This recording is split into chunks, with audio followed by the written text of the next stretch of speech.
And how many people know ain't nothing wrong with Bibles? There ain't nothing with a good study. Right? So bear with me. Now,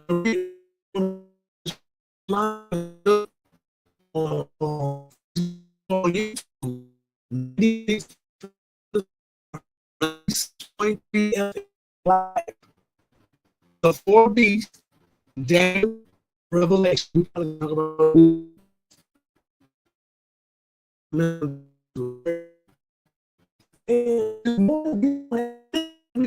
Old-fashioned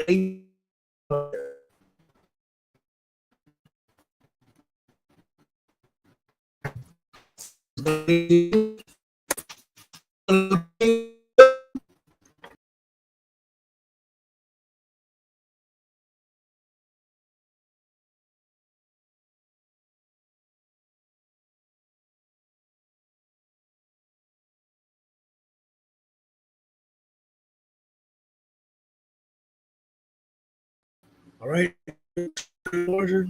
Get back over there so I can read it. Bam.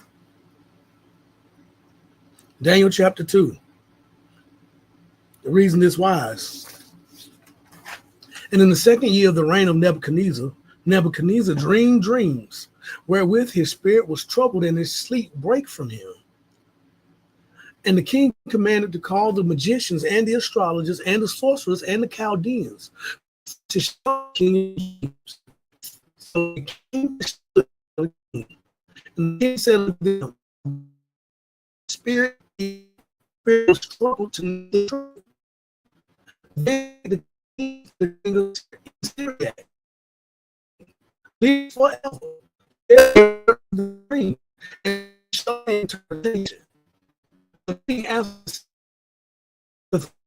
from me, if you will not honor me the dream with the interpretation thereof, you shall be cut in pieces, and your houses shall be made here. Nebuchadnezzar is the king of the world at the time. He has one perplexes him. Wakes up, he can't remember the dream, so he calls on his wise men, his astrologers, his magicians, and the Chaldeans.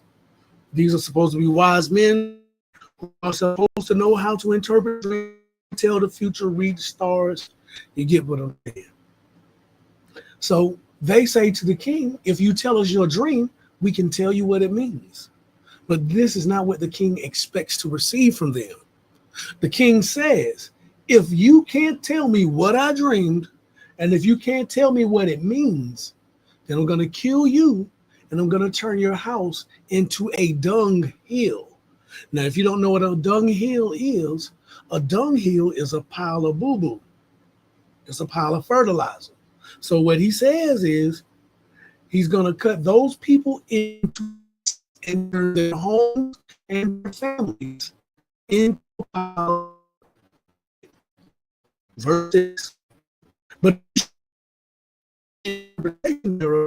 shall receive of me and words and great honor. Therefore, show me the dream thereof. He goes on to say, so dream reward you great. So show me my dream. They said, show the interpretation of it. Enough that ye would gain time because you see the thing is gone from me. But if he will not make known the dream, is but one decree for you. For you have prepared lying words to speak before me, till the time be changed. Therefore tell me the dream, and I shall know that ye can show me the interpretation thereof. So he says, look, the time is coming when I'm going to leave this seat of rulership. And what you're going to do, you're procrastinating to tell me what the dream means. So tell me the dream tell me the dream now, or I'm going to kill you, basically. Not me, but this is what he's saying. Verse 10. The Chaldeans answered before the king and said, There is not a man upon the earth that can show the king's matter. Therefore, there is no king, lord, nor ruler that asks things at Egypt or a Chaldean. It is a great thing king requires, and there is none other than show except the gods whose with flesh. And very committed to destroy all in Babylon, and the wise is to be slain. They saw to be slain. He wasn't going to be able to do what he asked him to do. He asked them to do. That made the king very angry. So he said, all of you are to go. So he sent a decree out that all those put to death. Daniel, even though he don't fall in the category of those as a astrologer, a magician, or a Chaldean, he is one of the wise men, right? So when the decree goes out against Daniel and the three Hebrew boys as well, right? So let's keep reading. Verse 14. Then Daniel answered with counsel and wisdom to Arioch, the captain of the king's guard, which was gone forth to slay the wise men of Babylon. He answered and said to Arioch, the king's captain, why is the decree so hasty from the king? Then Arioch made the thing known to Daniel. Then Daniel went in and desired of the king time that he would go to the king, and went to his house and Hananiah, Mishael, and Azariah, his companions. Now, real Hebrew names of the Hebrew boys, Shadrach, Meshach, and Abednego. These are their Hebrew names. Mishael and Azariah. But Daniel is the Hebrew boys. They are in slavery to Babylon. This is during the Babylonian captivity, right?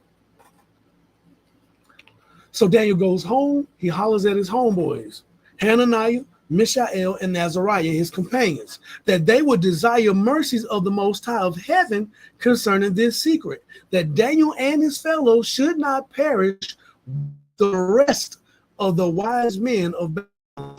Okay, so we go and see Most High. Verse 10. Then was the secret revealed unto Daniel in a night vision. Then Daniel blessed the God of heaven. All right. So we're going to drop down to verse 25 because we have a significant amount of reading to do. Give me just a moment.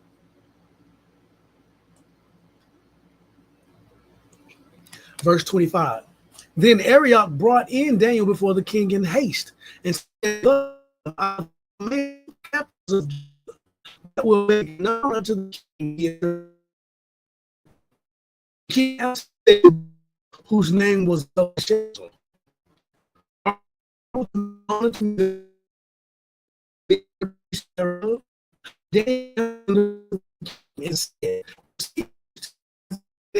Wise men, so the power or God in heaven that secrets, and maketh known to the king Nebuchadnezzar what shall be in the latter days. Now, brothers and sisters, mothers and fathers, aunties and uncles, listen to what he say. Cousins too. What shall happen in the latter days? So the vision that Nebuchadnezzar had is for their present time and for the end times, the last days. All right, let me keep moving. Your dream and the visions of your head upon thy bed are these. So Daniel is about to tell the king his dream. As for you, O king, your father came upon your bed. What should come to pass here? The king was laying on the bed about to go to sleep, and he was thinking about the future. What's going to happen in the future? And he that revealeth secrets maketh known you what shall come to pass.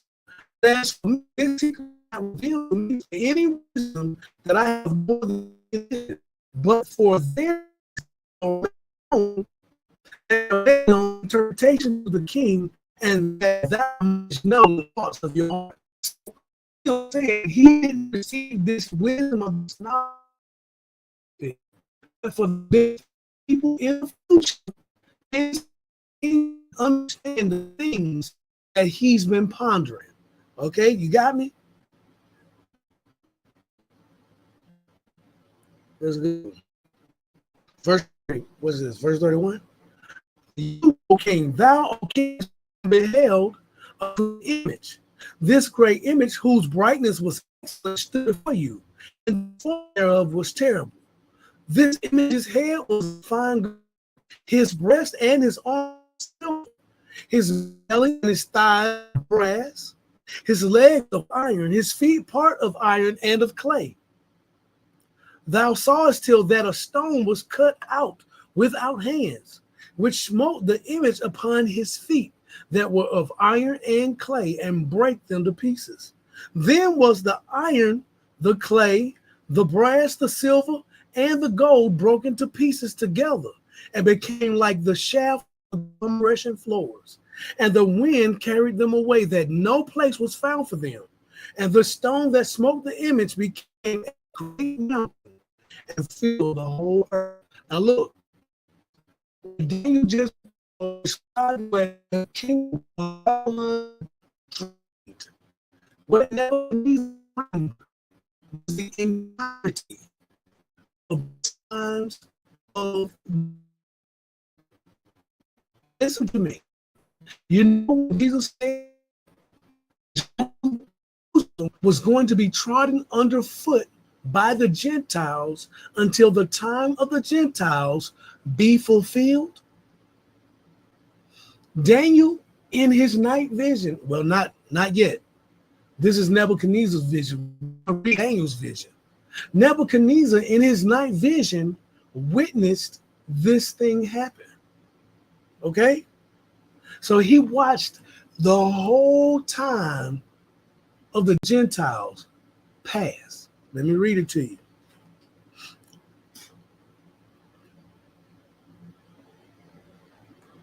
Verse 36. This is the dream, and we will tell the interpretation thereof before the king. So now Daniel is about to explain to the king the meaning of this dream. Now the image that Nebuchadnezzar saw, it is a statue of a man.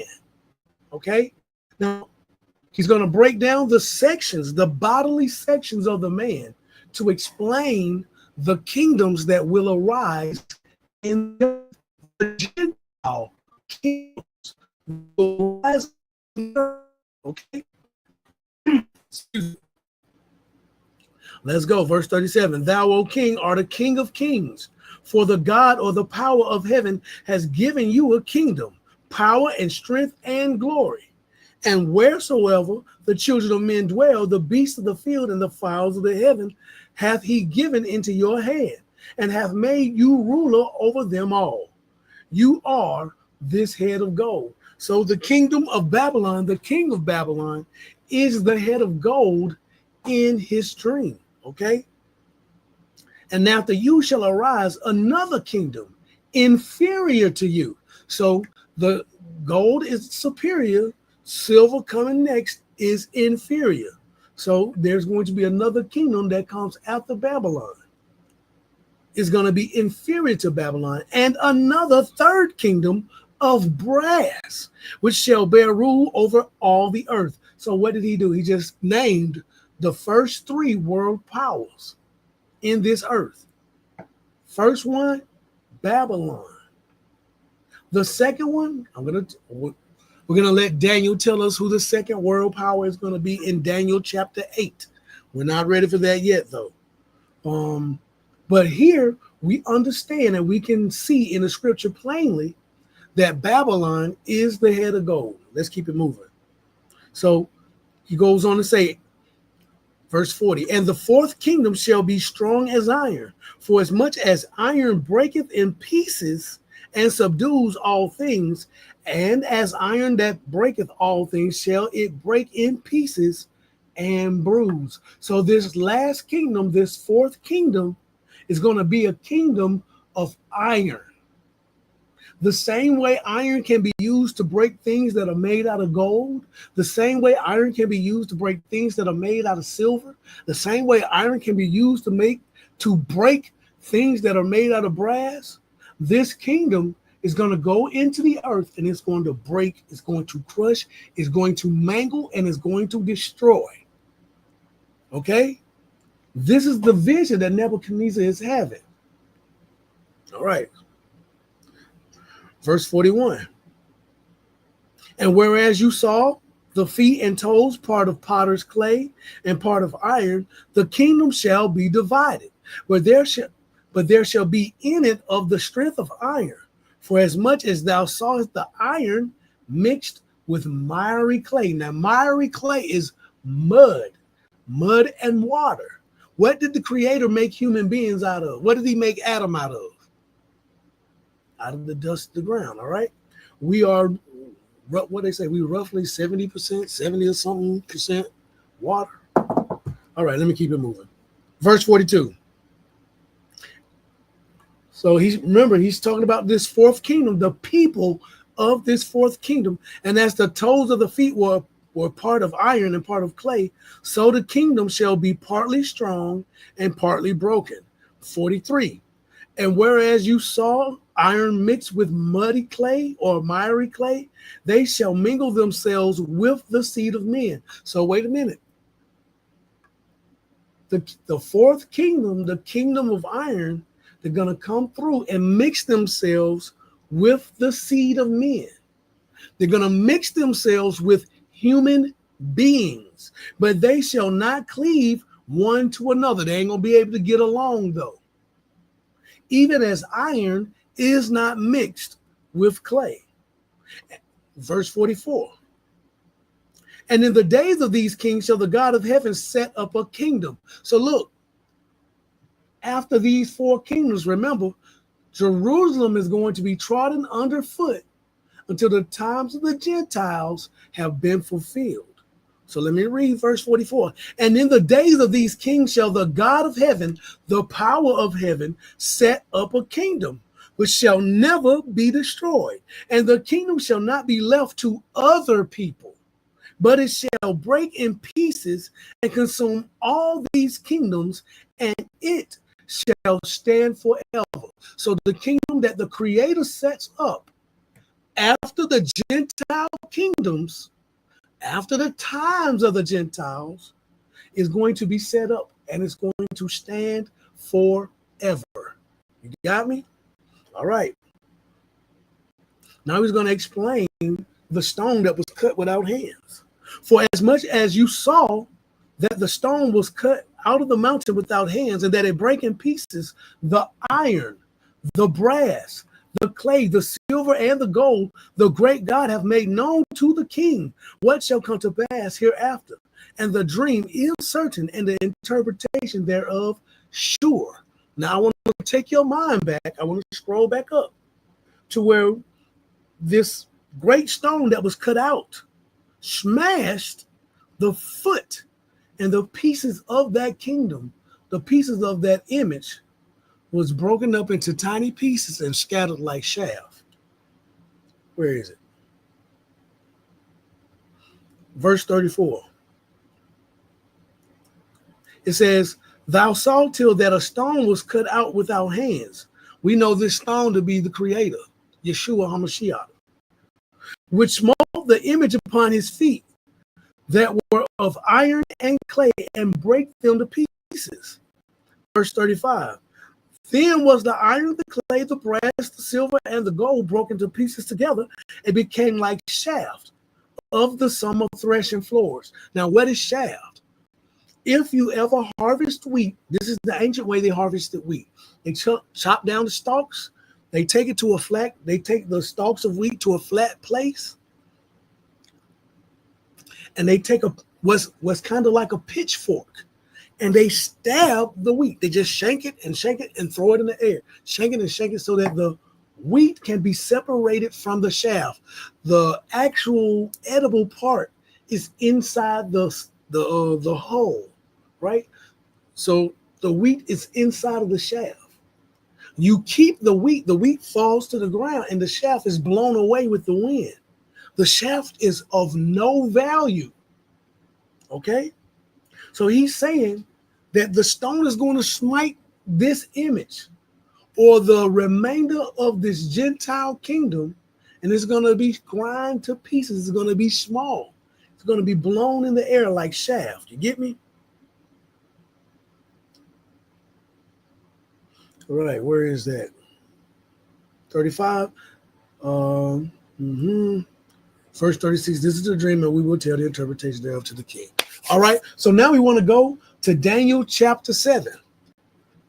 Daniel is going to have a dream very similar to this one, but it's going to go into greater explanation. Okay, Daniel chapter 7.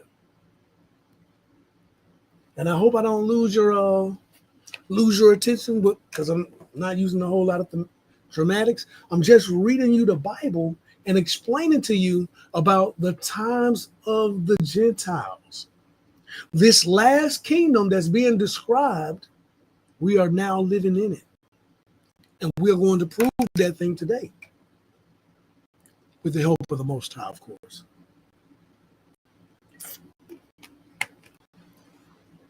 Daniel chapter 7, verse 1. Come on, write it down. Let's go.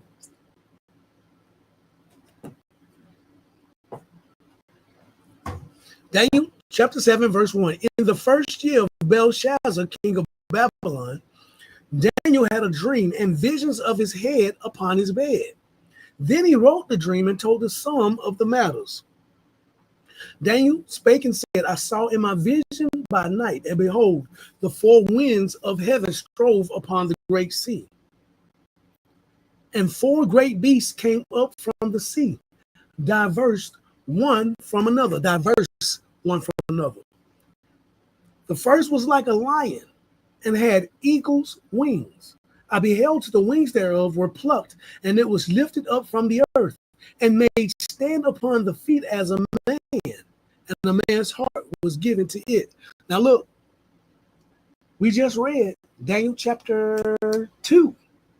The head of the image that Nebuchadnezzar saw. This is what he's describing the first beast. The first kingdom, the kingdom of Nebuchadnezzar, the kingdom of Babylon, all right, is described like a lion with eagle's wings. I beheld till the wings thereof were plucked, so the wings are taken off, and it was lifted up from the earth and made stand upon the feet as a man, and a man's heart was given to it. So that is the kingdom of Babylon. And behold, another beast, a second, like to a bear.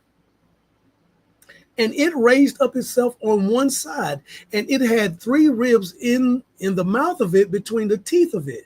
And they said thus unto it, arise, devour much flesh. Now look, this second kingdom is described here as a bear raised up on one side with three ribs in his mouth, with a commandment to consume much flesh. All right? So we're going to let the Bible tell us who this second kingdom is. But we're not going to find out just yet. You got to stick around, all right? You can find out who this second kingdom is in Daniel chapter 8. And we're going there next, I believe. But let me finish reading this. After this, so that was the second kingdom. The second kingdom is described as a bear. Verse 6, after this I beheld, and lo, another like a leopard, which had upon the back of it four wings of a fowl. The beast had also four heads, and dominion was given to it. So this third beast that Daniel saw is like a leopard. This leopard got four heads. This leopard got four wings on his back. All right? So this is a leopard with four wings and four heads. All right? The number 4 is very significant. We're going to find out who this third beast is in Daniel chapter 8. Y'all just stick around. Hey, Bible prophecy is the bomb. I'm telling you. Just stick around. Verse number 7.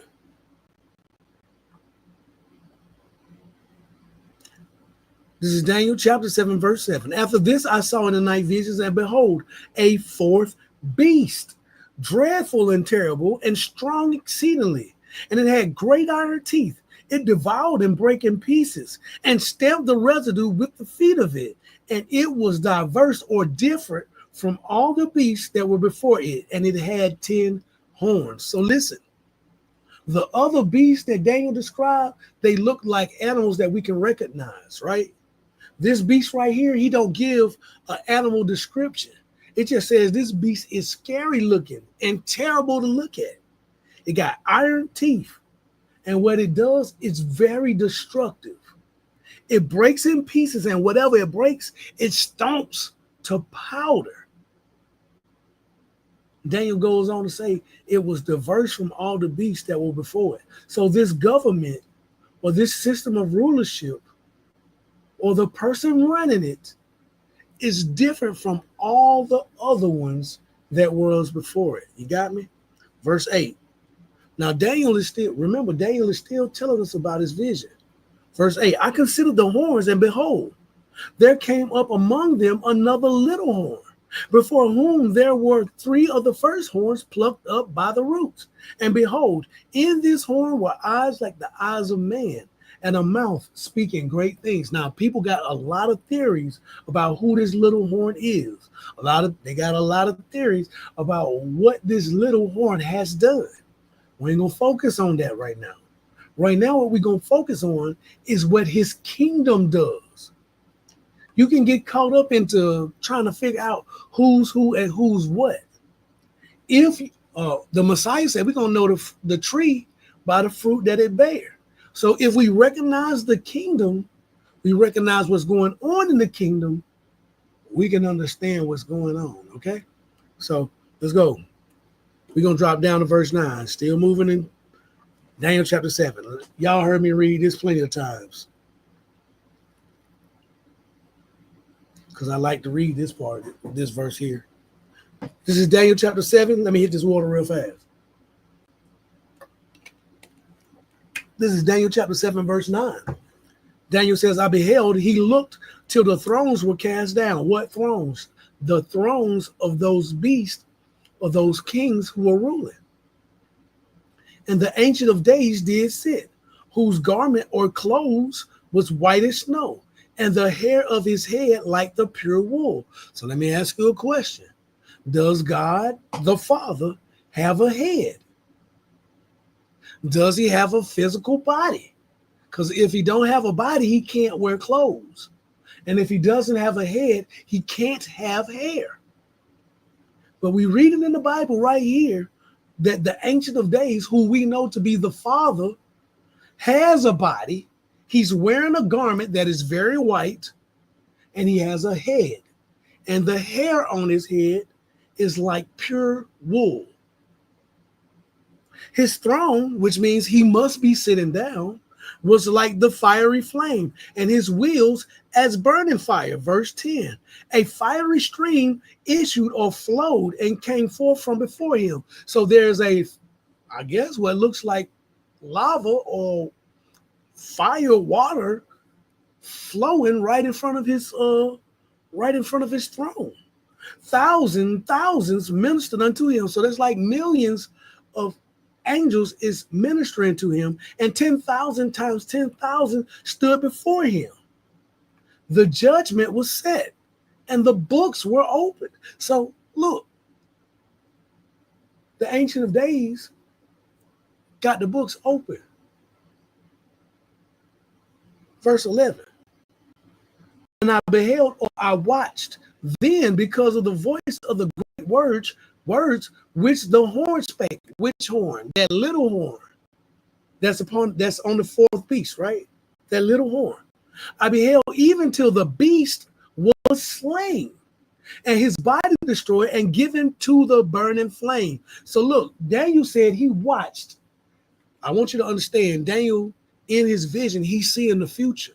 The Creator is allowing him to see what happens from the time of Nebuchadnezzar all the way up until the beast, the last beast, loses his rulership. Let me read verse 11 to you again, and then I'm gonna read to you what he's talking about in the book of Revelation. All right. This is Daniel chapter 7, verse 11. I beheld then, or I watched then, because of the voice of the great words which the little horn spake. It don't say little horn, but we know it's the little horn. I watched even till the beast was slain. The fourth beast was slain, and his body destroyed and given to the burning flame. Now look, we're going to turn in our Bible to Revelation chapter 19. Come on, get on over there. Revelation chapter 19. Revelation chapter 19. Let me get there while I'm talking about Revelation chapter 19. Yeah, Revelation chapter 19, verse 1. Let's do it. So look, we finna see. We finna see what, not verse 1. We finna see what Daniel saw. We finna read what Daniel saw. Revelation chapter 19, verse 10.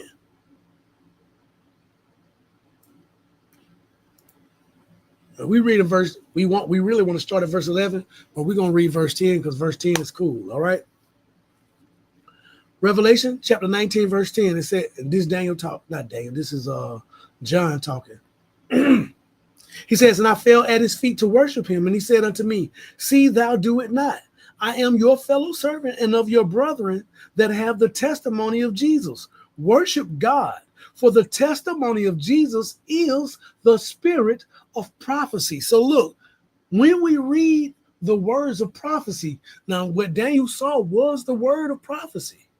When we read the word of prophecy, when we speak the words of prophecy, we're speaking the spirit, we're speaking the testimony of the Creator. He said through the prophets that these things would happen. He is the one testifying through the prophets. Okay? So here we are, Revelation 19 and 11. Let's read that. He says, and I saw heaven open, and behold, a white horse.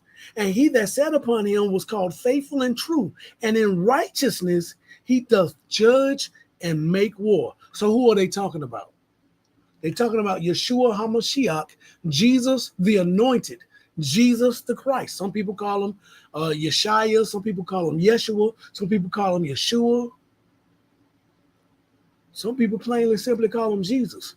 Well, this is the person that John is describing. And now what we're trying to do, we're trying to get a view of what Daniel saw. Daniel saw what John saw. Let me read it. I saw heaven open, and behold, a white horse, and he that sat upon him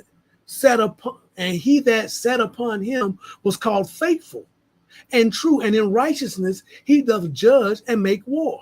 12. His eyes were as a flame of fire, and on his head were many crowns, and he had a name written that no man knew but he himself. And he was clothed with a vesture dipped in blood. And his name is called the Word of God. Remember, every time, look, when the prophet said, and the Word of God came unto me saying, and the Word spoke unto me saying, remember, prophecy is the testimony of Jesus Christ. He got the name tattooed on his clothes. The Word of God. When the prophets hear the Spirit speaking, it's the Word of God. It's Jesus the Christ speaking to them. All right, it's his testimony. Let me get on what I'm saying. Verse 14. And the armies which were in heaven followed him upon white horses, clothed in fine linen, white and clean. And out of his mouth, out of the Messiah's mouth, goes a sharp sword. Let me restart this again because for some reason I'm stammering. Verse 15, this is Revelation chapter 19, verse 15. And out of his mouth goes a sharp sword. that with it he should smite the nations. Who are the nations? The nations are the non-Israelites, the Gentiles. And he shall rule them with a rod of iron. Now, regardless of what your religion says, the Bible plainly says that the Messiah is coming back to rule over the Gentiles with a rod of iron. All right? And he treads the winepress of the fierceness and wrath of Almighty God. And he hath on his vesture and on his thigh a name written, King of the King, Master of Masters. And I saw an angel standing in the sun, and he cried with a loud voice, saying to all the fowls that fly in the midst of heaven, come and gather yourselves together unto the supper of the great God. Now, what are we talking about here? This is Bible prophecy. This is Bible prophecy. He's calling all the birds, all the wild beasts to the supper that the Messiah is going to provide for them. He is about to go to war with the Gentiles, and he's going to lay them all flat to the ground. He's calling the wild beasts to come to his supper. Listen, let me keep reading. Verse 18, I'm going to start over. And I saw an angel standing in the sun, and he cried with a loud voice, saying to all the birds that fly in the midst of heaven, come and gather yourselves together unto the supper of the great God, that you may eat the flesh of kings, and the flesh of captains, and the flesh of mighty men, and the flesh of horses, and of them that sit on them, and the flesh of all men, both free and bond, both small and great. And I saw the beast and the kings of the earth and their armies gathered together to make war against him that sat on the horse and against his army. Hey, what we read about that at? This is the battle of Armageddon. Verse 20. And the beast, who? The beast was taken, and with him the false prophet that worked miracles before him, with which he deceived them that had received the mark of the beast, and them that worshipped his image. These both, who's these both? The beast and the false prophet. These both were cast alive into a lake of fire, burning with brimstone. Now that's what Daniel saw in his vision. He said he watched all the way into the beast body was cast into the burning fire. You got me? I'm going to read that to you again. Daniel says in Daniel chapter 7, verse 11, he says, I beheld then, because of the voice of the great words which the horn spake. I beheld, even I watched, even till the beast was killed, was slain, and his body destroyed and given to the burning flame. Revelation chapter 19, verse 20, and the beast was taken, and with him the false prophet that worked the miracles before him, with which he deceived them which had the mark of the beast, and them that worshipped his image. These both were cast alive into a lake of fire, burning with brimstone. So Daniel watched all of that happen. Let me give you verse 21. And the remnant, the rest of the cats that came to fight the Messiah at that battle, were slain with the sword of him that sat upon the horse, which sword proceeds out of his mouth, and all the fowls were filled with their flesh. So look, at this great last battle, the Messiah is going to kill all of them. Every person that gathered against him, he's going to kill the whole multitude with the words that come out of his mouth, with the sword of his mouth. And you know what's going to happen? Those people are going to be dead, and the animals are going to come and consume their bodies. That's in the Bible, bro. That's in the last book of the Bible, bro. That ain't make believe. That's real talk. That ain't my doctrine. That's the Bible's doctrine. All right. So look.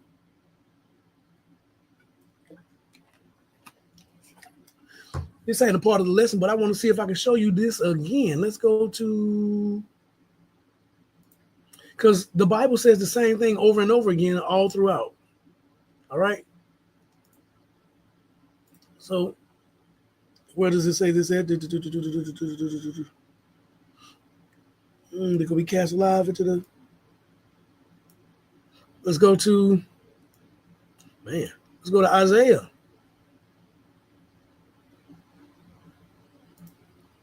Chapter 66. It ain't a part of the lesson, but since it's talking about what we're talking about, might as well check it out.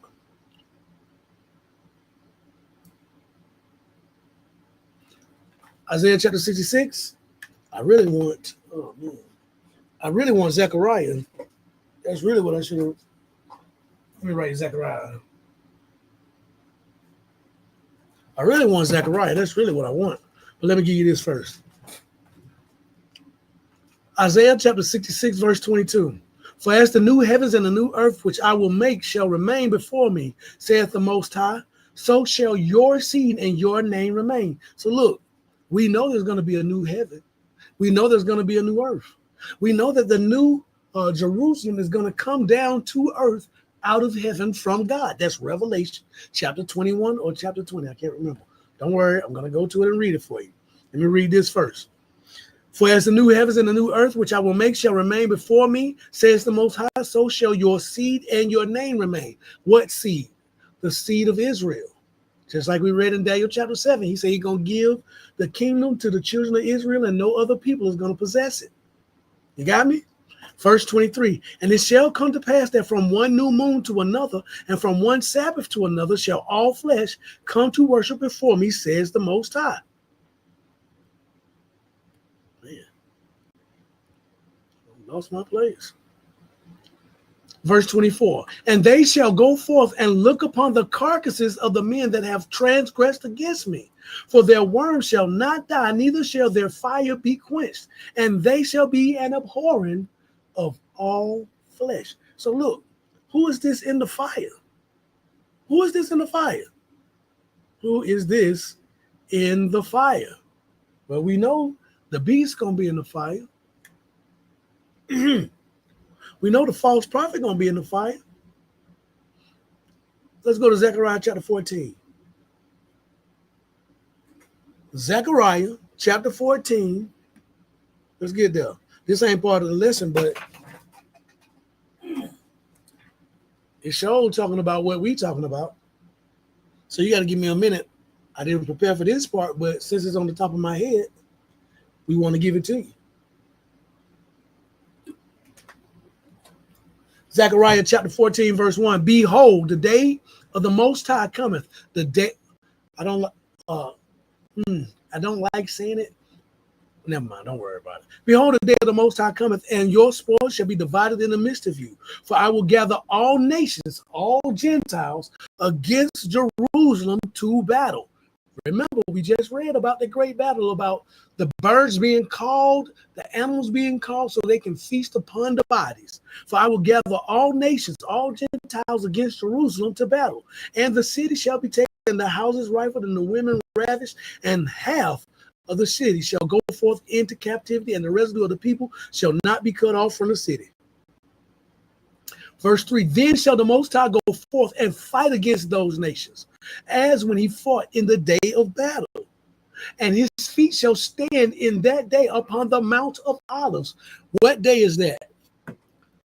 This is the great day of the Most High's revenge. The day when Yeshua come back and he put his feet back on this earth. Understand what I'm saying to you? Let me read it again. Zechariah chapter 14, verse 4. And his feet shall stand in that day upon the Mount of Olives, which is before Jerusalem on the east. And the Mount of Olives shall cleave or split in the midst thereof towards the east and towards the west. And there shall be a very great valley, and half of the mountain shall remove toward the north, and half of it toward the south. So when he come back and he put his feet on the ground, the valley, the earth is going to shake and split, right? Let me slide down here. Let me see where it is.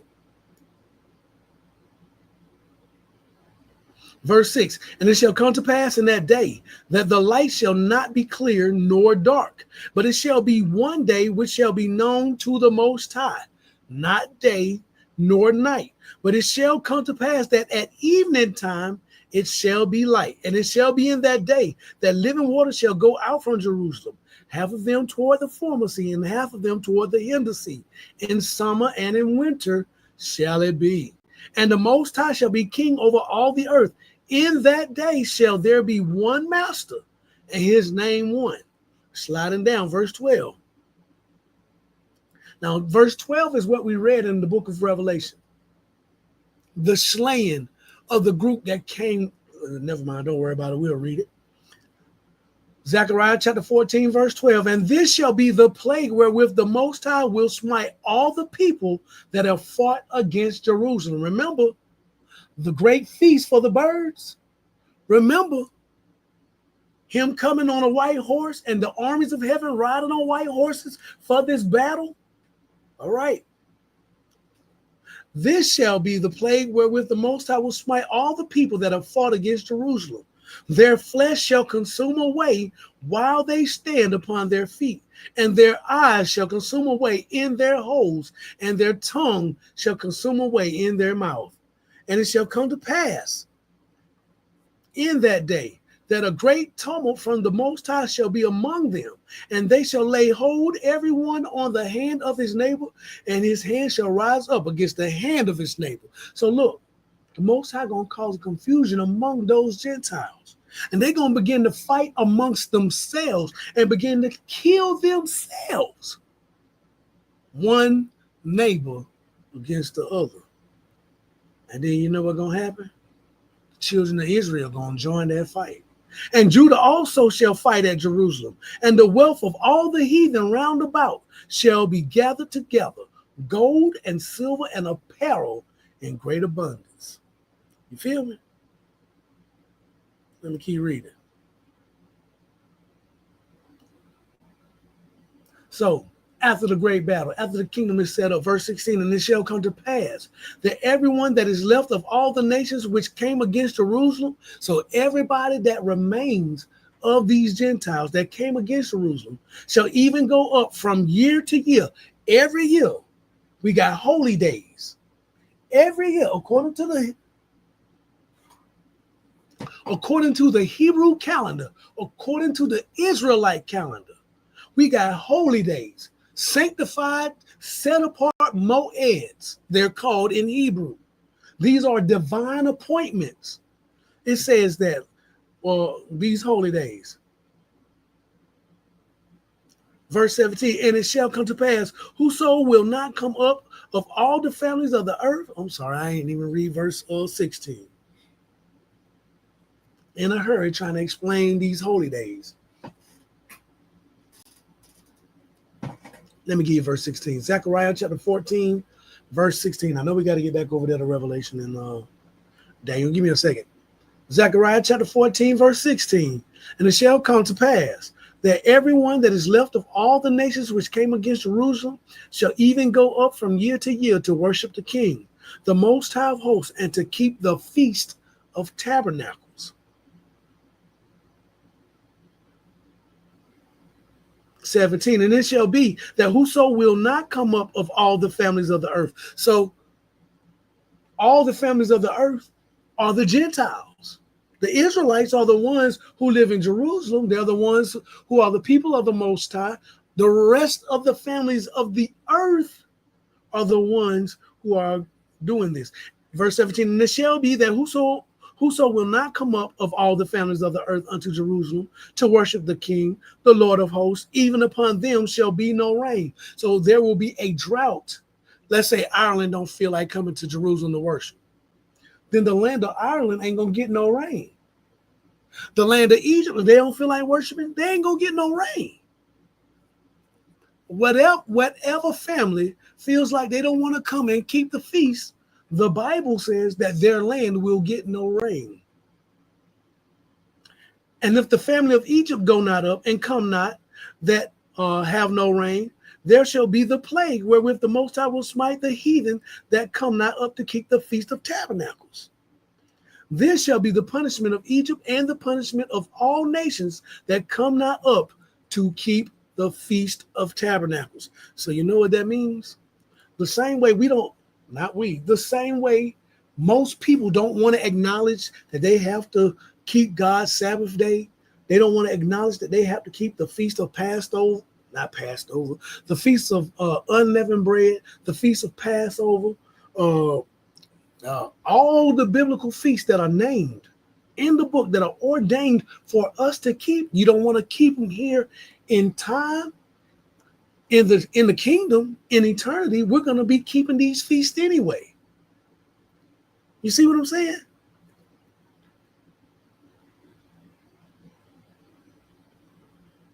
Yeah.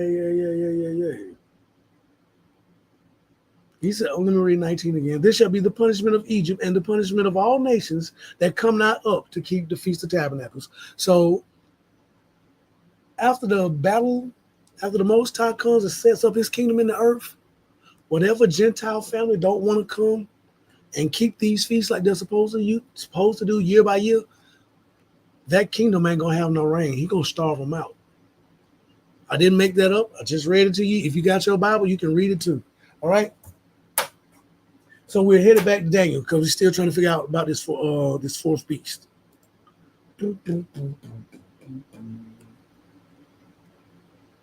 Back to Daniel chapter 7. Y'all forgive me. He said he beheld to the beast was thrown down. Let me get back there. Give me just a second. There we go. Verse 11. Daniel chapter 7, verse 11. He says, I beheld or I watched then, because of the voice of the great words which the horn spake. I beheld even or I watched even till the beast was slain, and his body destroyed and given to the burning flame. We read in Revelation when that happens, all right? As concerning the rest of the beast or these other kingdoms, they had their dominion taken away, yet their lives were prolonged for a season and a time. I saw in the night visions, and behold, one like the Son of Man came with the clouds of heaven and came to the Ancient of Days, and they brought him near before him. So look, Daniel says he's looking. He see the Ancient of Days, that's the Father, sitting on the throne. But now he sees one that looks like the Son of Man or a Son of Man. And when they say Son of Man, all they mean is human being.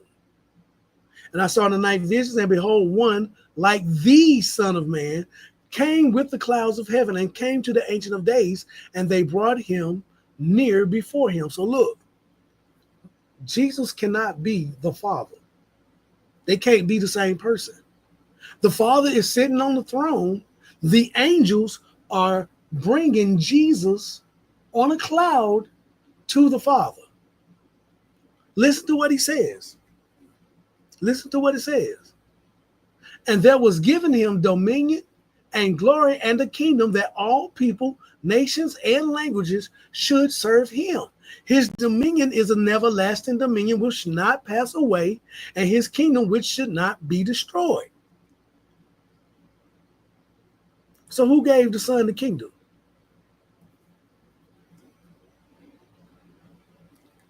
Who gave the Son the kingdom?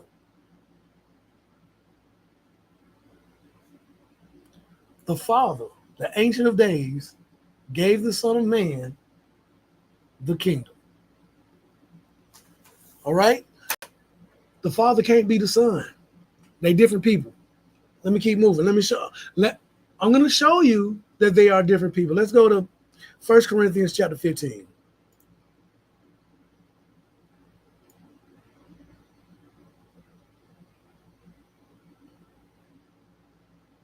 First Corinthians chapter 15. We're going to pick it up at verse 23. We want to show you the Son in submission to the Father, because the Son is not the Father.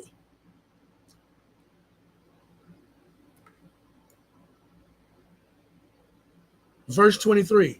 This is 1 Corinthians chapter 15, verse 23. This stomps them every time. I don't know why they ain't never read it. Listen.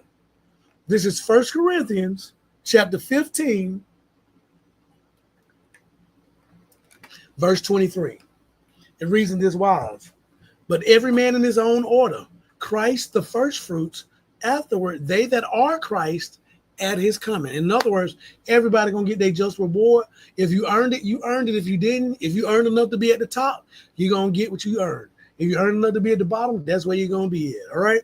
Verse 24. Then comes the end, when he shall have delivered up the kingdom to God. Who is gonna deliver the kingdom up to God? The Son is going to return this kingdom that he received from the Father back to the Father. Let me read it. Then comes the end, when he shall have delivered up the kingdom to God, even the Father, when he shall have put down all rule and all authority and all power. So what is the Son's mission? The Son's mission is to return to this earth, rule and reign over everything. Literally rule and reign over everything in creation. For when he shall have put down all rule and all authority and all power, for he must reign till he have put all enemies under his feet. The last enemy that shall be destroyed is death. And we can read in the book of Revelation where death and hell is cast into the lake of fire. The second death. You get me? The last enemy that shall be destroyed is death, for he have put all things under his feet. Who put all things under Jesus' feet? Hey, brothers and sisters, mothers and fathers, aunties and uncles, cousins. Who gave Jesus the authority to put all things under his own feet? The Father gave him that authority. His power came from the Father. Let me read it for you. For he have put all things under his feet. But when he saith all things are put under him, it is manifest that he is accepted, which did put all things under him. What does that mean? That means the one who gave Jesus the authority is not subject to Jesus. Do you understand that? The one who gives the authority cannot be subjected to the one receiving the authority. So in essence, who is the ultimate power? The Father is the ultimate power. The Father delegated power to the Son. Let me show you something. We're coming back to here. Let me show you something. Let's go to Hebrews chapter 1.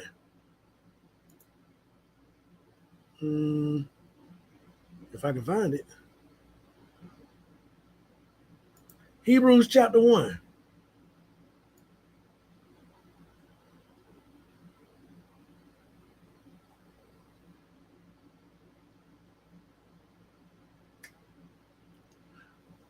Hebrews chapter 1, verse 1. God, the Father, who at sundry times and in divers manners spake in times past unto our fathers by the prophets, hath in these last days spoken unto us by his Son, whom he hath appointed heir. Who made Jesus the heir? The Father made him the heir of all things, by whom also he made the world. So how did the Father make the worlds? He made the worlds with the Son. He used the Son as a tool to make the worlds. When you hear me pray and I worship the Creator and his only begotten Son, the Father is the Creator, the Son is the instrument of that creation. He is the pencil in his hand, if you will. Verse 3, going on to describe the Son, who being the brightness of his glory and express image of his person, and upholding all things by the word of his power, when he had by himself purged our sins, sat down on the right hand of the majesty on high. Who is the majesty on high? That is the Father.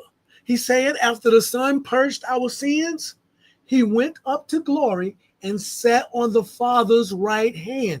These are separate people. They are not the same person. Let me keep going. Speaking about Jesus, verse 4. Being made so much better than the angels, as he hath by inheritance obtained a much more excellent name than they. For unto which of the angels said unto you at any time, you are my son. These are the words that he said to Yeshua, to Messiah, to Jesus. You are my son. This day have I begotten you. If God is Jesus, how could the Father beget himself? This is what the Father said to the Son. You are my son. This day have I begotten you. Or when did he say to an angel again, I will be to him a father, and he shall be to me a son? Verse 6. And again, when he bringeth in the first begotten into the world. Listen to what I'm saying. Listen to what the Bible is saying.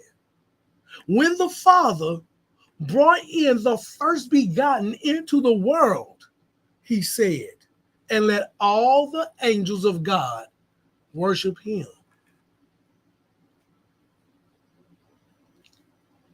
It's something you got to understand. Your theology can't supersede what the Bible say. The Bible is going to be the truth no matter what. Now we can read plainly here that the Father is not the Son. They have separate functions. They are doing separate things. Let's get back to the point. But I want to read verse 6 again. And again, when the Father brought in the first begotten into the world, he's talking about the Father bringing in the Son. They're not the same person. The Father always existed. This here says that the Son was begotten. He's the first one. He's the only one of his kind. You dig what I'm saying? Nah. That ain't theology. That's Bible. I just read it to you. All right, let me get back to 1 Corinthians chapter 15 so you can see what I was saying. Verse 1 Corinthians chapter 15, verse 27. For he hath put all things under his feet. Who put all things under Jesus' feet? The Father put all things under the Son's feet. But when he said all things are put under him, it is manifest, or is crystal clear, that he is the exception, which did put all things under him. So the Son rules over all creation. Everything created, the Son rules over it. But he cannot rule over the one who gave him that authority. Verse 28.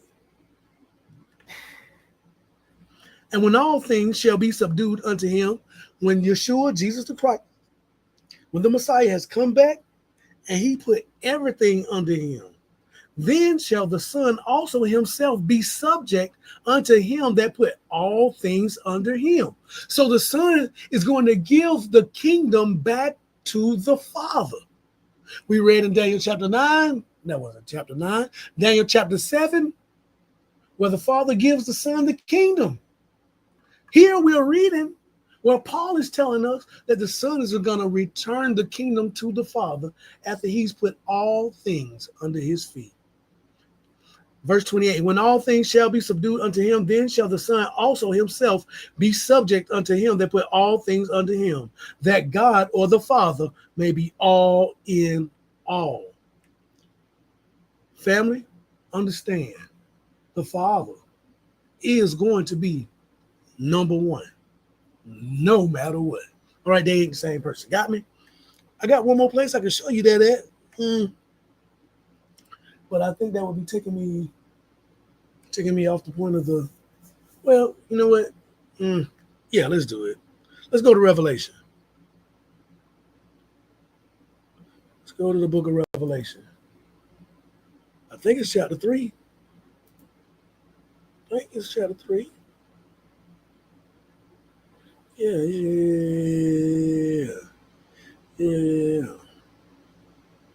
I think it's chapter 3. I could be wrong. It's looking like I ain't. Let me just search it real fast. It might be number 4. No, number 2. I think it's chapter 2. My bad. Oh, wow. Well, how about I just search it? I'll just search it. I'm looking for where he said he gonna make you a pillar in the house of my God. And I know it's in Revelation. There you go right there. There you go. It's Revelation. I said it was Revelation chapter 3, didn't I? This is Revelation chapter 3. I'm going to start at verse 11. All of that I'm reading to you is in red letter. That means the Messiah is saying these words. He says, behold, I come quickly. Hold that fast which thou hast, that no man take your crown. Him that overcome will I make a pillar in the temple of my God.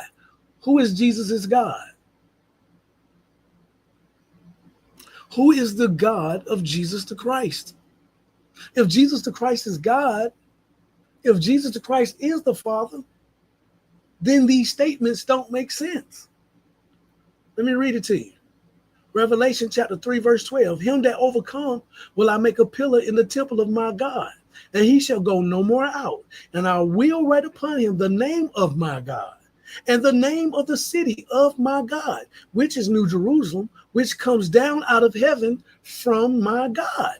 And I will write upon him my new name. Now, does the Father have a God? The Father cannot have a God. Does the Son have a God? Clearly, the Son has a God. I'm going to read it to you again. This Revelation chapter 3, verse 11 and 12. Behold, I come quickly. Hold that fast which you have, that no man take your crown. Him that overcome will I make a pillar in the temple of my God, and he shall go no more out.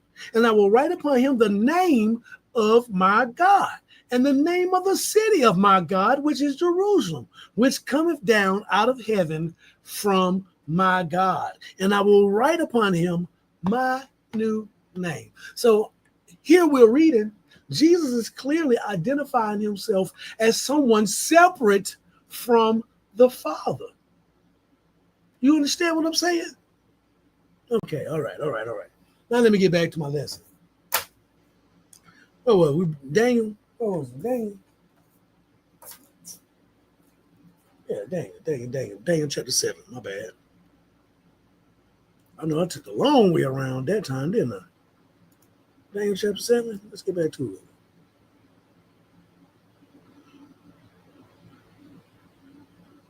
I'm going to pick him back up at 13. He says, I saw this Daniel chapter 7, verse 13. I saw in the night visions, and behold, one like the Son of Man came with the clouds of heaven and came to the Ancient of Days, and they brought him near before him. And there was given him, the Son of Man, dominion and glory and a kingdom that all people, nations, and languages should serve him. His dominion is an everlasting dominion which shall not pass away, and his kingdom that which shall not be destroyed. I, Daniel, was grieved in my spirit in the midst of my body, and the visions of my head troubled me. So Daniel said, after seeing all of that, it made him sick. I came near unto one of them that stood by and asked him the truth of all of this. So he told me and made me know the interpretation of the things. Verse 17, these great beasts, which are four kings, which shall arise out of the earth. But the saints of the Most High shall take the kingdom and possess the kingdom forever, even forever and ever. So look, the person explaining this to Daniel is saying, look, no matter what you see, just know that the kingdom is going to the saints of the Most High. That's how he starts it off. Let me keep going. Then I would know the truth of the fourth beast, which was diverse or different from all the others, exceeding dreadful, whose teeth was of iron and nails of brass, which devoured, breaking pieces, and stamped the residue with his feet. And of the 10 horns that were in his head, and of the other which came up, and before whom 3 fell, even of that horn that had eyes and a mouth that spake very great things, whose look was more stout than his fellows. I beheld, and the same horn made war with the saints and prevailed against them. Now, this is important. Family, mamas and daddies, Aunties and uncles, cousins, brothers and sisters, listen. This is important. Daniel says, he watched it. He saw that the little horn, the one that killed the 3 horns and had the big mouth making big talk against the creator of heaven and earth, this same horn made war against the saints and prevailed against them. Listen, that horn made war with the saints and was winning. Before I go any further, let me go to Psalms. I need you to know who the saints are. People got their own idea who saints are, but I'm going to give you the Bible definition of the saints. How many people know that it was Israelites who wrote this Bible? How many people know that the Israelites wrote this Bible to Israelites, about Israelites, for the benefit of Israelites? How many people know that? Don't worry, I'm going to show you. We're going to Psalms 148. We're going to pick it up at verse 13.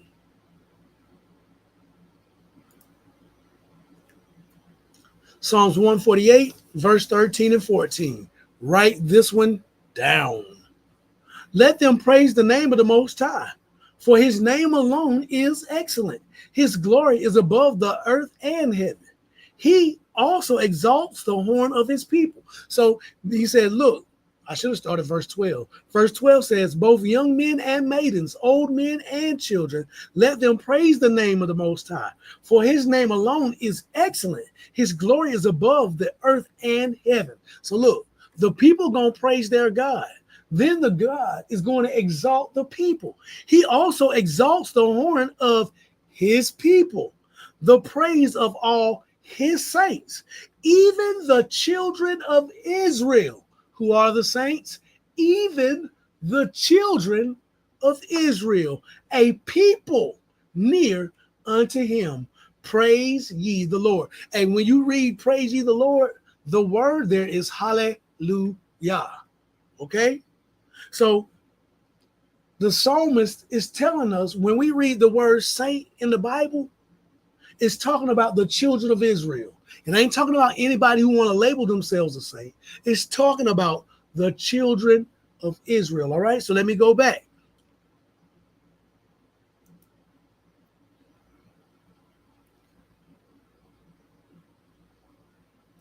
Let me go back to Daniel chapter 7. And he's talking about giving the kingdom to the saints.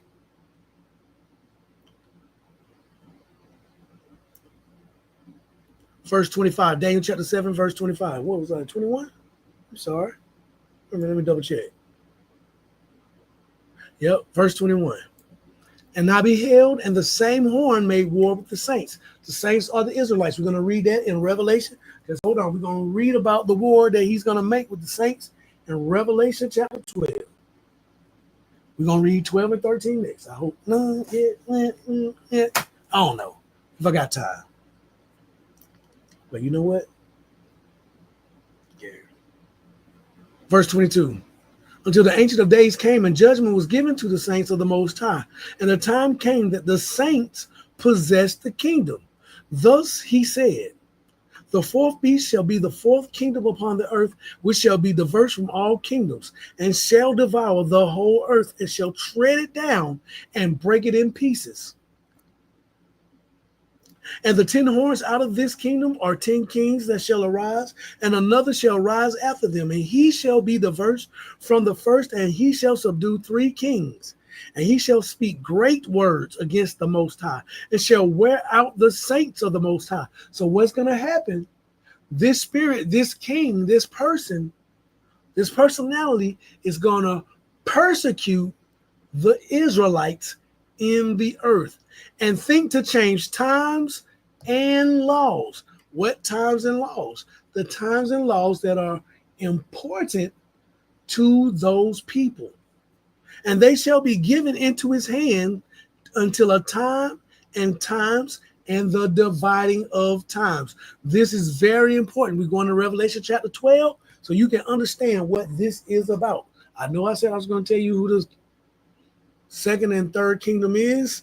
I'm going to have to do that in just a moment. But first, we want to see what this is talking about. Verse 26, but the judgment shall sit, and they shall take away his dominion to consume and to destroy it unto the end, and the kingdom and dominion and the greatness of the kingdom under the whole heaven shall be given to the people of the saints of the Most High. Again, he keeps talking about the people of the saints of the Most High, whose kingdom is an everlasting kingdom, and all dominions shall serve and obey him. Hitherto is the end of the matter. As for me, Daniel, my cogitations or my thoughts much troubled me, and my countenance, my appearance changed in me, but I kept the matter in my heart. So look, Daniel watched all of that stuff happen in his vision. The angel explained to him what it was he was witnessing. Now I got to go quickly to Daniel chapter 8 to show you who the second kingdom is and who the third kingdom is, all right? Daniel is going to have another vision. He's going to have a vision. You know what? I'm going to fast forward on this way. He had another vision. We're going to pick it up in Daniel chapter 8, verse 3. Then I lifted up my eyes and saw, and behold, there stood before the river a ram which had two horns, and the two horns were high, but one was higher than the other, and the higher came up last. So look, he see, what's a ram? He see a sheep with two horns. This male sheep, it got one high horn and one low horn. All right. We're going to drop down. Well, verse 4, I saw the ram pushing westward and northward and southward, so that no beast might stand before him, neither was there any that could deliver out of his hand. But he did according to his will and became great. So he became great. And as I was considering, behold, a he-goat. So you got a sheep and you got a goat. The sheep got two horns with one bigger than the other, and let's describe the goat. And the male goat came from the west on the face of the whole earth, and he touched not the ground. And the goat had a notable horn between his eyes. So the goat got a big horn between his eyes. And he came to the ram and he came to the ram that had two horns, which I had seen standing before the river, and ran unto him in the fury of his power. And I saw him come closer to the ram, and he was moved with choler against him, and smote the ram, and brake his two horns. And there was no power in the ram to stand before him. But he cast him down to the ground, stamped on him, and there was none that could deliver the ram out of his hand. So look, this dream that Daniel is having is about two political powers, and one political power is going to destroy the other. This conquering power is going to become another great world power. We still talk about that world power to this day. Verse 8, therefore the he-goat waxed very great, and when he was strong, the great horn was broken, for it came up, and for it came up four notable ones toward the four winds of heaven. Remember earlier, in Nebuchadnezzar's dream, he saw a beast that looked like a leopard, right? No, that wasn't Nebuchadnezzar. That was in Daniel's dream. The beast that looked like a leopard, it had four heads and four wings. We back on four again, okay? So he's describing, this time he's just, now that leopard and this, what is this? That leopard and this goat, they're the same thing. They're the same power that he's describing. Let me keep going. And out of one of them came forth a little horn, which waxed exceeding great toward the south and toward the east and toward the pleasant land. And it waxed great, and even to the host of heaven. And it cast down some of the hosts and of the stars to the ground, and stepped upon them. Yea, he magnified himself even to the prince of the host, and by him the daily sacrifice was taken away, and the place of his sanctuary was cast down. All right. Now I'm going to slide down to the to the interpretation because I'm running out of time.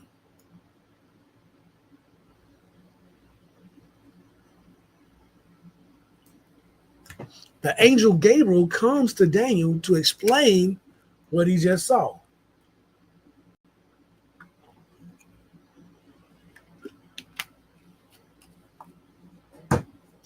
This is Daniel chapter 8, verse 15. And it came to pass when I, Daniel, Daniel, had seen the vision and sought for the meaning, then, behold, there stood before me as the appearance of a man. And I heard a man's voice between the banks of Ulai, which called and said, Gabriel, make this man to understand the vision. So he came near where I stood, and when he came, I was afraid and fell upon my face. But he said unto me, understand, O son of man, for at the time of the end shall be the vision. Talking about saying that these things are not for your time, they're in a future distant time. Now, as he was speaking with me, I was in a deep sleep on my face toward the ground. But he touched me and set me upright. And he said, behold, or look, I will make you know what shall be in the last end of the indignation. For at the time appointed, the end shall be. The ram which you saw having two horns are the kings of Media and Persia. And the rough goat is the king of Grecia. And the great horn that is between his eyes is the first king. So look, from Daniel's vision, we know that the first beast is Babylon. Here he's telling us that the second beast is the Medo-Persian kingdom. Here he's telling us that the third beast is the king or the kingdom of Greece, the Greek kingdom. All right, so we got Babylon, the Medo-Persian kingdom, and we got the Greek kingdom. And if you've never read anything about the Greek kingdom out of the Bible, let me just pull this up for you. From the Apocrypha. The reason we don't know is because Bible, quote unquote, Bible editors cut the Apocrypha out of the Bible. But if you go online, you go to apocrypha.org and go to the book of Maccabees, the first book of Maccabees, it's going to tell you about the Greek kingdom. Let me just read. I'm going to read about I'm going to read about 8, maybe 12 or 13 verses out of the book of Maccabees real fast, so you can see what the Bible is talking about. So you can know that Daniel knew what he was talking about and wasn't lying, okay? This is the first book of Maccabees, chapter 1. So you can see the Greek kingdom in the Bible, just like Daniel prophesied. And it happened after that Alexander, son of Philip, the Macedonian, who came out of the land of Chedum, had smitten Darius, king of the Persians and the Medes. Remember, the Persians and the Medes is the ram with the two horns, and the king of Greece is the goat with one large horn. I'm going to read it again. And it happened that after that, Alexander, son of Philip, and the Macedonian, who came out of the land of Chedum, had smitten Darius, king of the Persians and the Medes, that he reigned in his stead the first over Greece. So Alexander the Great, they call him, is the first king. He's that great horn that's in Daniel chapter 8 on that great goat. They're talking about Alexander the Great. Verse 2, and made many wars and won many strongholds and slew the kings of the earth, and went through to the ends of the earth and took spoils of many nations, insomuch that the earth was quiet before him, whereupon he was exalted and his heart was lifted up. And he gathered a mighty strong host and ruled over countries and nations and kings who became tributaries unto him. And after these things he fell sick and perceived that he should die. Wherefore he called his servants, such as were honorable and had been brought up with him from his youth. And he parted his kingdom among them while he was yet alive. Now, some historians say that his kingdom was parted after he died. But here we're reading that he separated his kingdom while he was still living. All right, verse 7. So Alexander, who we know as Alexander the Great, reigned 12 years and then died. And his servants bare rule, everyone in his place. And after his death, they all put crowns upon themselves. So did their sons after them. Many years and evils were multiplied in the earth. All right. So that was just a quick reading. So you can see the Greek kingdom as Daniel prophesied it. All right. Now we're going to slide on over here to Revelation chapter, what is that? Revelation chapter 12. I got 30 minutes left. Work with me. Just work with me, work with me, work with me. Just work with me. Revelation chapter 12. All right. Chapter 12 and chapter 13 are very important because today, you and I, we live in that last Gentile kingdom. Some people don't believe it, but it's true. Today, me and you, we live in that last Gentile kingdom. You know how I know? Because Babylon was taken over by the Medo-Persian kingdom. You can pick up any good history book and look that up. The Medo-Persian kingdom, we just read it, was taken over by Alexander the Great. That's Bible prophecy. The Greek kingdom was taken over by which kingdom? The Greek kingdom was taken over by which kingdom? I'm going to give you a hint. It's the same kingdom that destroyed Israel. It's the same kingdom that destroyed Israel and stopped it from being a nation in the earth. It's the same kingdom that scattered Israel to the four winds. It is the very same kingdom that gave us the most famous religion in the earth. Come on, y'all. What kingdom am I talking about? What kingdom am I talking about, y'all? We're talking about the Roman kingdom, man. So look, let's look at this in Revelation chapter 12. You don't have to be very smart to find out that this is Rome, because I ain't that smart. You see what I'm saying? So look, let's go ahead and get to it. Revelation chapter 12, verse 1. And there appeared a great wonder. You know what? I think I should start at 11. Let me see. Give me a second. Let me look back and see.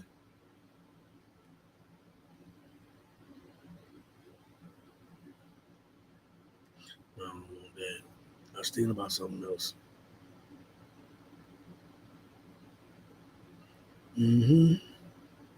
All right, so we're going to go ahead and start at 12. Yeah, let's start at 12. This is Revelation chapter 12, verse 1. Let's read it. Write it down. Let's read it. And there appeared a great wonder in heaven, a woman clothed with the sun and the moon under her feet, and upon her head a crown of 12 stars. Now, if you don't believe it, well, now let me say if you don't believe it. Let me just tell you straight up. This woman is the nation of Israel. Okay? The nation of Israel. And she being with child cried, travailing in birth and pained to be delivered. So this nation is pregnant with a man child. This nation is going to bring forth a man. And there appeared another wonder in heaven, and behold, a great red dragon, having 7 heads and 10 horns and 7 crowns upon his head. This is the description we read in that. Don't worry about it. I'm going to keep on going. Verse 4, and his tail drew the third part of the stars of heaven and did cast them to the earth. And the dragon stood before the woman, which was ready to be delivered, for to devour her child as soon as it was born. And she, the nation of Israel, brought forth a man child who was to rule all nations with a rod of iron. So Israel brought forth a man child who was to rule all Gentile nations. That's what nations mean. Gentile, the goy, the ethne, with a rod of iron. and her child was caught up unto God and to his throne. So everybody know that Yeshua HaMashiach, Jesus the Christ, was caught up. We read it, caught up. He's sitting right now next to the Father. Matter of fact, let me just read it to you instead of trying to say it. Let me read it to you. Where it says he sat on the majesty on high. That's Hebrews chapter 1, right? I just read that. Hebrews chapter 1. Majesty on high.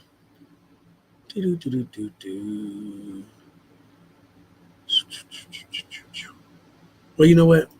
Forget it. I don't forget what I was supposed to be finding. Let's get back to that reading. Ooh, sorry about that. We back in Revelation. Oh, I was reading about the rod. Yeah. And she brought forth a man-child who was to rule all nations with a rod of iron. And her child was caught up unto God and to his throne. Yeah, I know where I was going. I'm sorry, y'all. Let me give you Acts chapter 1. So you can see the man-child being caught up.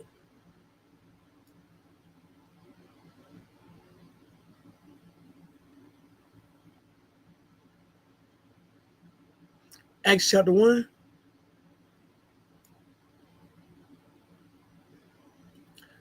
Acts chapter 1, verse 6. When they therefore were come together, they asked of him, saying, Master, will you at this time restore again the kingdom to Israel?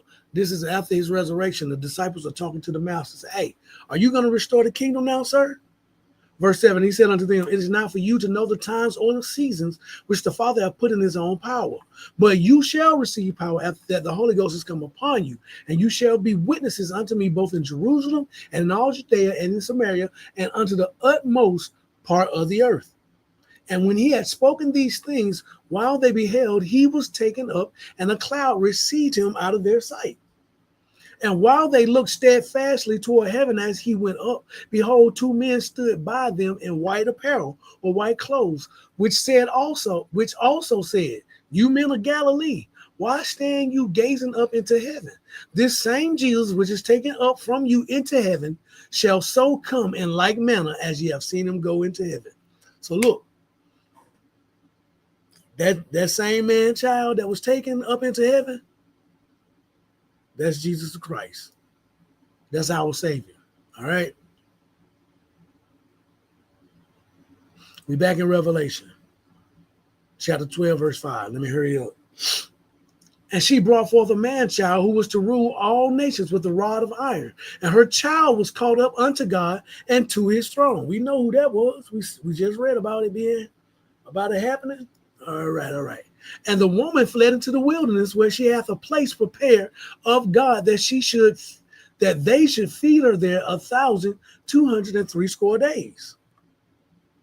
And there was war in heaven, and Michael and his angels fought against the dragon, and the dragon fought and his angels. I want you to pay attention to the dragon, because he is the catalyst for all of the things that's going to transpire on the earth. His disposition is what's going to cause all of these things to happen. Let me keep going. So he start a war, or whatever, there is a war, and he gets cast down, right? And there was a war in heaven. Michael and his angels fought against the dragon, and the dragon fought and his angels and prevailed not. Neither was their place found anymore in heaven. So they can't go back, huh? And the great dragon was cast out, that old serpent called the devil and Satan, which deceives the whole world. Now look, I know people right now that think they ain't deceived. But just as sure as the sky is blue and the grass is green, he has deceived the whole world. I'm going to show you how he deceives you. At the last verse in this chapter going to let you know how you've been deceived. Where was I? Blah, blah, blah. And the great dragon was cast out, that old serpent, called the devil and Satan, which deceives the whole world. He was cast out into the earth, and his angels were cast out with him. And I heard a loud voice saying in heaven, now is salvation and strength and the kingdom of our God and the power of his Christ. For the accuser of our brothers is cast down, which accused them before our God day and night. So day in and day out, before he got cast down, he was accusing the righteous angels up there. So he got kicked out of there. He down here with his homeboys, accusing us and causing us to stumble or attacking us. Listen to what he say. And they overcame him by the blood of the Lamb and by the word of their testimony. And they loved not their lives unto death. You know what? You're going to have to take that same mental stance. It's going to have to be a day when you're going to have to say, my life don't matter. The only thing that matters is this word and my relationship with my king. You're going to have to take that same stance one day. You might as well start getting your mind ready for it now. That way it won't hurt you when you got to do it. I think the Most High wants you to hear that. Verse 13, therefore rejoice, you heavens, and you that dwell in them. Woe, W-O-E, W-O-E. Woe, that's misery, pain, and calamity to the inhabitants of the earth and of the sea. For the devil is come down unto you, having great wrath, because he know he ain't got nothing but a little piece of time. So you see all this stuff going haywire in the earth? Stuff, hey man, never mind, I'm not going down that road. You see people doing stuff that ain't normal. The earth is being filled with attitudes and positions that are contrary to nature. Come on, man, we can't even love each other no more. We got to be fighting. We got to be arguing. We can't even say that murder is murder no more. You know abortion is murder. Come on, man. Anyway, let me keep going. Verse 13. And when the dragon saw that he was cast unto the earth, he persecuted the woman. Who is the woman? That is the nation of Israel.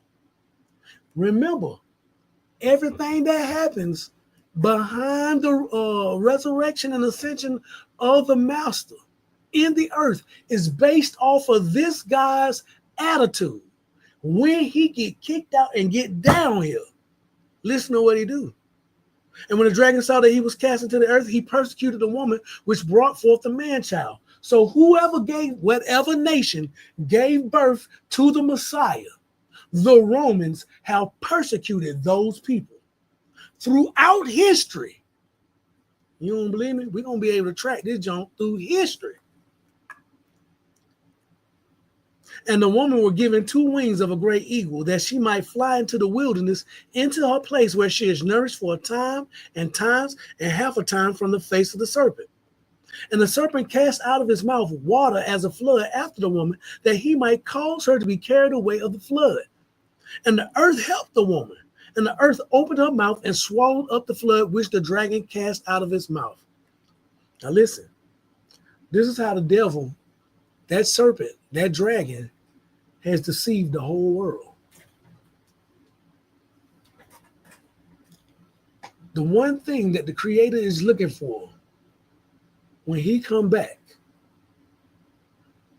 we've been deceived into believing that we don't have to do it. And the dragon was wroth with the woman and went to make war with the remnant of her seed. So the Romans has a beef with the Israelites, which keep the commandments of God and have the testimony of Jesus Christ.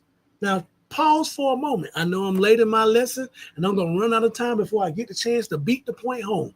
Who made the religion of Christianity? Come on. Who made the religion of Christianity? I got time to wait on you. I got about 15 minutes. Who did it? You don't know? You don't know who made the religion of Christianity? Won't you see? Hey,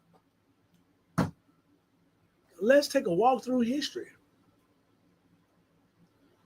Who destroyed the Israelite state? Who destroyed?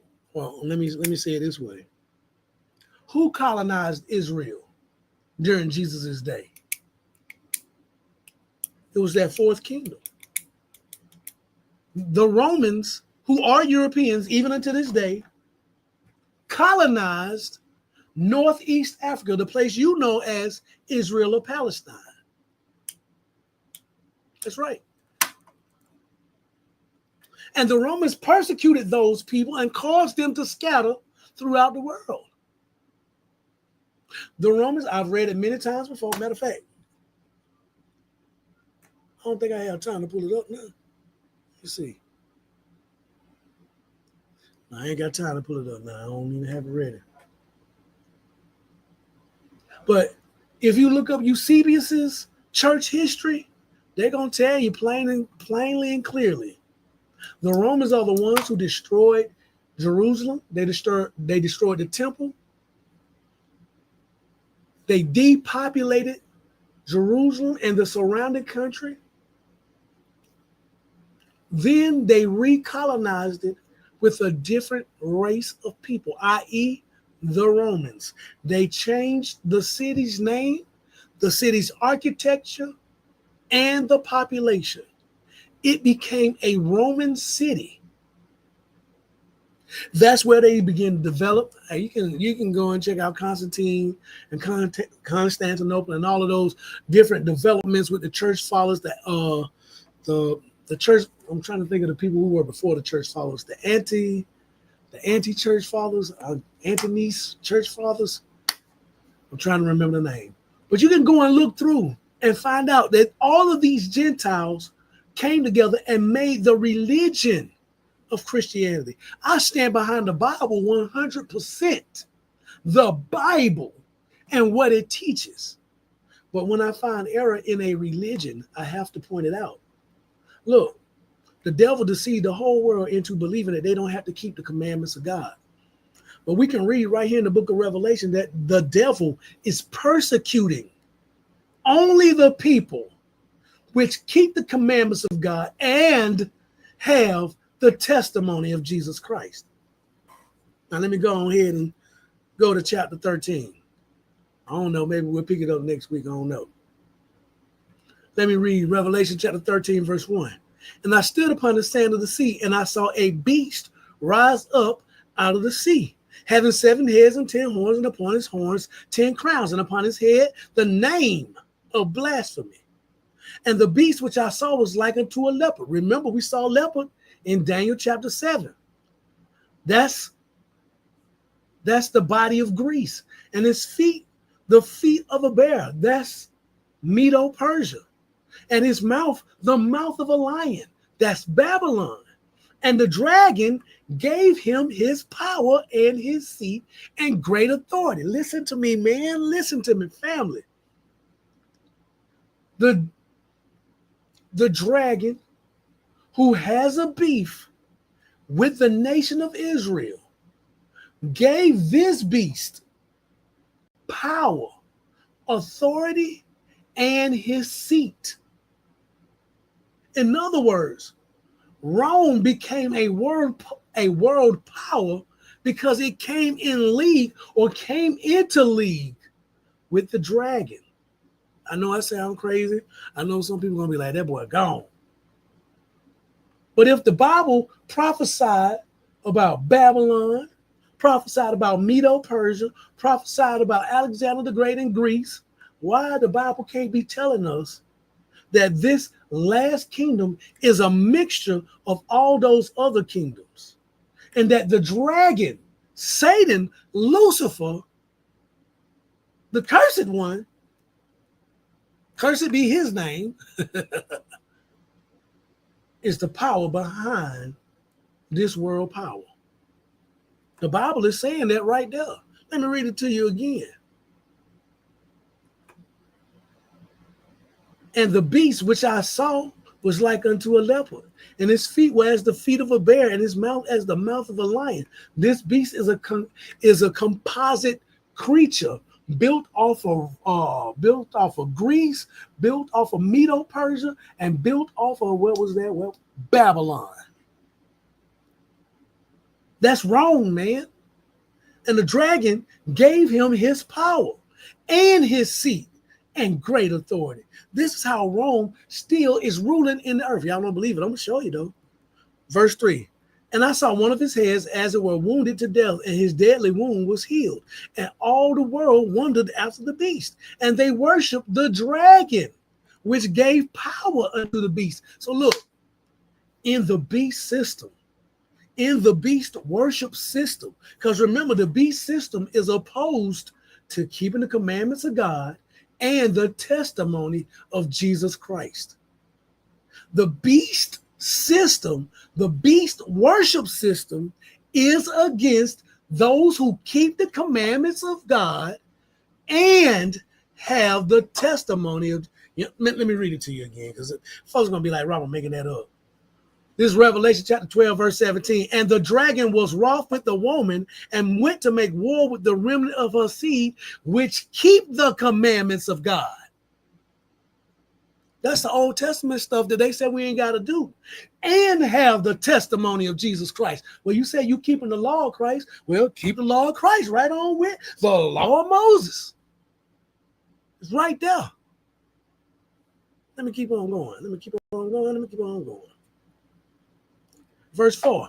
And they worship the dragon which gave power unto the beast. And they worship the beast, saying, who is like unto the beast, who is able to make war with him. Now look, I've been studying this thing for a minute, and I'll sound like a crazy person if I start laying out all the different ways they done tricked us into worshiping the devil. I'll sound like a conspiracy theorist if I start opening up to you all the people who are in high positions and low positions who have an affinity with Satan. Sitting right there in your church, sitting right there in the pulpit in your church. Hey, I'll sound like a crazy person. Look at their jewelry. Look at their license plates. Matter of fact, you can look at the doggone, what is that? The stone right there on the front of your church to let you know what you're dealing with. Look at them lampposts in front of your church. Hey, man, you better wake up. It's all around us. He's tricked us into worshiping him on the slick. And he got his ministers all around you, ushering you on into his worship. When you turn your radio on, you better be careful what them people saying. You better listen to the words that they saying to you. Sure, I'm talking to people that only listen to church music, right? Well, you better pay attention to what them church songs saying too. God ain't got no reckless love. The Creator ain't never been reckless in anything he ever done. You better understand what these people is saying in their songs. Anyway, verse 4 again. And they worship the dragon, which gave power unto the beast. So you don't know that they got you worshiping Satan. It's time for you to wake up, saints. Hey, look. I'm finna say something that's gonna offend, but I got to. You lazy. You sorry and you lazy. You too sorry to open up your Bible and study it for yourself. You lazy. You won't go get a dictionary. You won't go try to find out what God is saying to you in these words. So you rely on somebody else. You better be careful. I say again, man, you better be careful who you relying on. I don't care how pious they look. I don't care how smart they sound when they talk. You better go home and read this Bible for yourself and put the pieces together. Verse 4 again, and they worship the dragon, which gave power unto the beast. You worshiping him and you don't even know it. Verse 5, and there was given unto him a mouth speaking great things and blasphemies, and power was given unto him to continue 42 months. And he opened his mouth in blasphemy against God, and blasphemed his name and his tabernacle and them that dwell in heaven. And it was given unto him to make war with the saints. Remember who the saints are. We already done read it in the Bible. The saints are the children of Israel, a people near and dear unto the Most High God. It say that. Let me give you verse 7. And it was given unto him to make war with the saints. Who are you going to make war with? Those same folks that keep the commandments of God and have the testimony of Jesus Christ. It was given to him to make war with the saints and to overcome them. So in this society that the beast has set up, it's set up so that the saints can be overcome. It's set up so they can be trampled. There's nothing we can do about it, but be faithful to our God. It was given unto him to make war with the saints and to overcome them. And power was given him over all kindreds and tongues and nations. Hey, I'm going to ask you a question. What religion, what worship system do you know went out into all languages and all nations? Who sent that religion out into the world? Whoever did it, they working for that fourth kingdom. Verse 8, and all that dwell upon the earth shall worship him, whose names are not written in the book of life of the Lamb slain from the foundation of the world. Verse 9, if any man have an ear, let him hear. Hey, yo, that's it for me. I got like a good 3 minutes. So in that 3 minutes, let me give you a quick recap. Man, y'all ain't noticed it, but Mr. Hill getting snammy here. Slamming on down, ain't you, Mr. Hill? Doggone it. We went to Daniel chapter 2.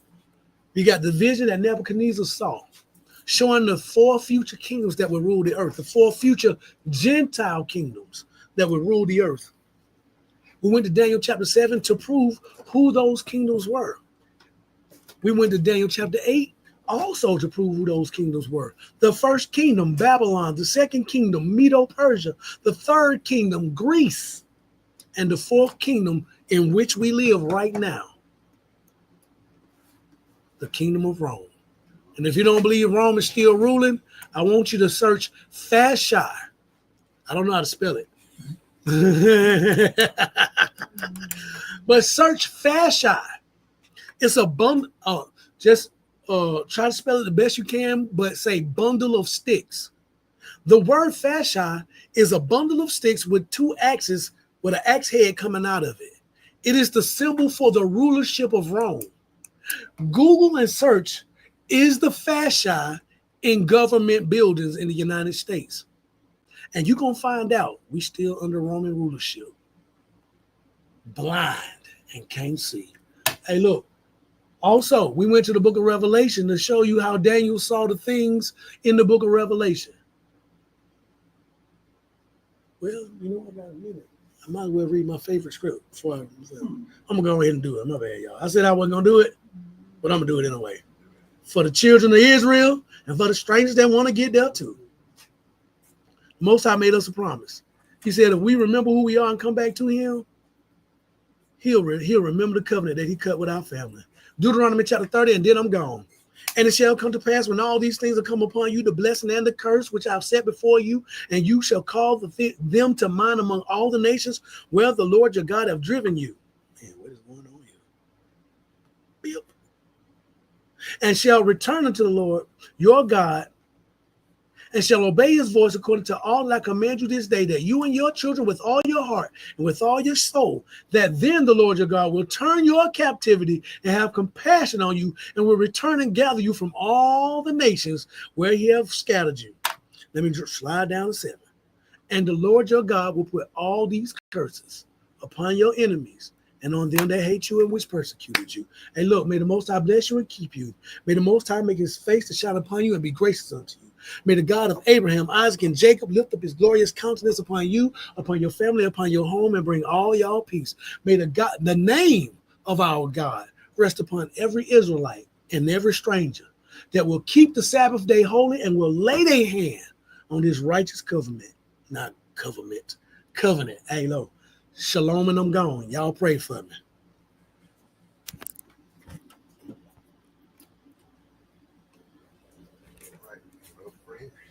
All right.